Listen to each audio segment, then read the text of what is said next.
Tenaga Nasional Berhad melakar sejarah dengan melancarkan sistem penyimpanan tenaga bateri Santong berkapasiti 100 MW 400 MW jam di pencawang masuk utama 132 33 kV Santong BESS dekat Dungun di Terengganu.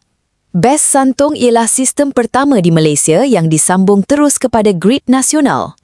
Kemudahan tersebut dibangunkan sebagai inisiatif strategik TNB bagi mempertingkatkan keupayaan grid nasional dalam penyimpanan serta pelepasan tenaga secara terkawal selaras dengan aspirasi Pelan Hala 7 Peralihan Tenaga Negara.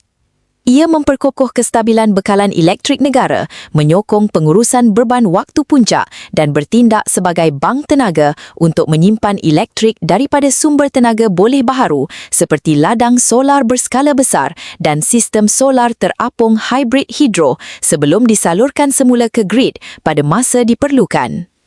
Majlis perasmian projek itu telah disempurnakan oleh Timbalan Perdana Menteri merangkap Menteri Peralihan Tenaga dan Transformasi Air, Petra, Datuk Seri Fadilah Yusof.